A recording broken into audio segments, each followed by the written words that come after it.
I'm Kate, and today we are joined by Felicity from Felicity's Kitchen. Welcome, Flick. Thanks, Kate, and thanks for having me. Pleasure. Today we are going to show you how to create and style a grazing board.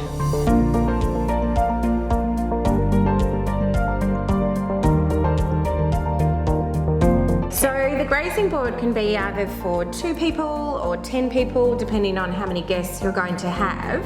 And that just determines the size that you're going to have of the board as well. So for us, I think the board will be for maybe 5 people, Kate? I think so. And you can use any board. You can use a timber board, a platter, even your oven tray, and just pop a bit of baking paper in the bottom.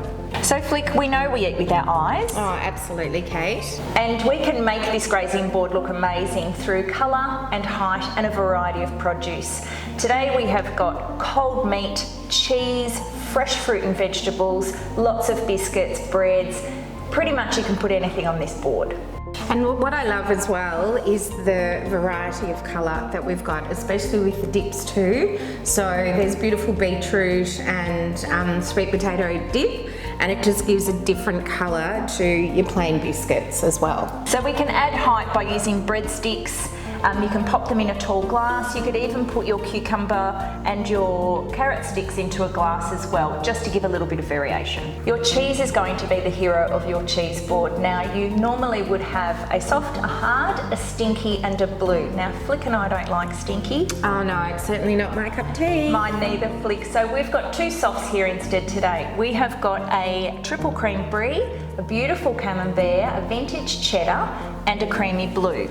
Now we're going to show you the process of how to place all of this gorgeous produce onto your grazing board. You always start with your cheese, Flick. Okay, so Kate, which one would you like? I'm going the biggest. Of course, going for the biggest one that I would have chosen. Brie. And I will go for the small camembert. I'm going to have the blue. Of course, something I would have chosen as well, but since I love red, I will go for the red cheddar. Beautiful. Next, you're going to start with your next biggest item. So they could be things like your dips that are in ramekins, or it could be some of your breads or biscuits, even your cold meats. So I think, for me, I'd like to start this time. Yes. So I think I might go for one of the dips. This is a beetroot hummus. You can put absolutely any dip onto your grazing board. As long as it's colourful, it doesn't matter. Absolutely. So I'm actually going to start with the cold meats, Kate. And I'm going to add some height with some breadsticks. So your breadsticks can just go in your everyday kitchen glass, nothing special here. One of the other larger items, of course, is your biscuits, which you can just grab in clumps and pop them on your board. Absolutely. And then little things like your olives. I've got one there for you too, Flick. These are green, whole green olives. If you've got anything with pips like whole olives or whole dates, you may need a little extra container for some pips, even the strawberry husks, so that your guests have got somewhere to pop them. So Kate, with the capsicum, I like to actually overlap a little bit on the ham or part of the cold meat. Great idea. Just so people know that they can actually eat them together with some bread or biscuits. Gorgeous. And you can just roll your salami and your ham, and then pop it just, as Flicky said before, just in a few different places on your board. And sometimes the messier the better. It doesn't have to look perfect. Not at all. No. So we're getting there, and now we're going to add some of the, some bread. Some beautiful bread. So we're going to add some bread now. That's a great idea, Flick. And I'm going to add some of these pita chips that I just made before. And then you're going to fill in all the little gaps with things like apple slices, strawberries, blueberries, grapes, cherry tomatoes. And you can either keep them whole, which I think is easier, it doesn't look so messy. Great idea. Strawberries are always great. Everyone loves to eat a strawberry while they're eating cheese or even drinking champagne. Oh, I love champagne. Yeah, you might need to have a champagne later, Flick. Oh, I think so, Kate. And you can put them in multiple places. You certainly don't need to just have them in one spot on your board. You can pop them in a few different spots on your board. So that's the strawberries. Have you got strawberries, Fleet? No, not yet, darling. Maybe you have those ones. Okay, we've got some cucumber sticks here. We're just going to lean those up against the ham. And I've also got some carrot sticks. These are all pre-prepared, as we said before. Pop those ones next to the salami. We've also got these beautiful lavash breads, and these can also go into a glass, or they can just lie on the board. Oh, the colour is beautiful. It looks amazing, doesn't it, Kate? Gorgeous. Actually, I'm going to grab some carrot as well. Yeah, I think that's a nice bright colour. Now the other thing that you can add to your grazing board is your dried fruit and nuts. Today we've got some apricots.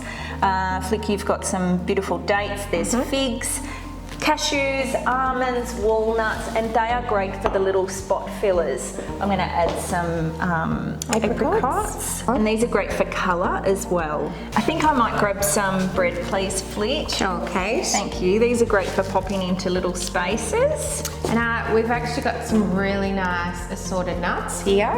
And this is actually such a great highlight to put on top of our brie and our camembert cheese. Ah, yes. Yeah, so we just Drizzle put with it. honey. Yeah, absolutely. So, and it just gives it that lift on the board, and it tastes absolutely delicious, doesn't it, Kate? That's what everyone's going to head for first. I agree.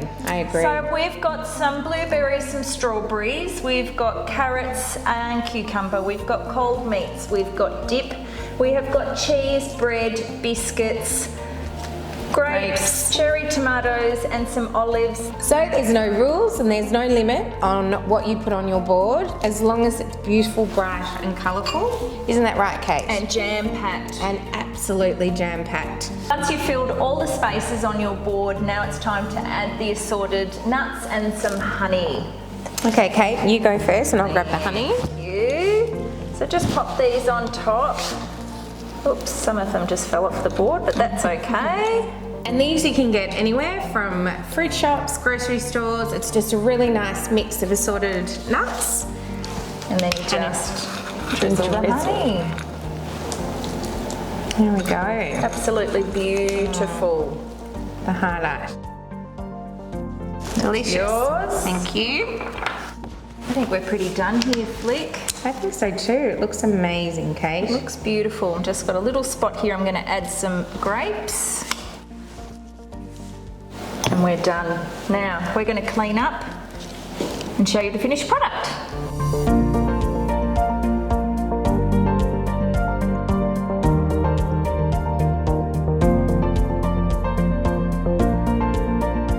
Now we have finished these beautiful grazing boards. They look absolutely spectacular. Flick, thank you so much for coming on the Style Show and helping our viewers learn how to create and style a beautiful grazing board. Oh, Kate, it's been such a pleasure and it's been so much fun. We have had a lot of laughs And today. a lot of laughs. We have. Now all that's left to do is grab a gin. Cheers, Flick. Cheers, And Kate. some cheese. Happy days.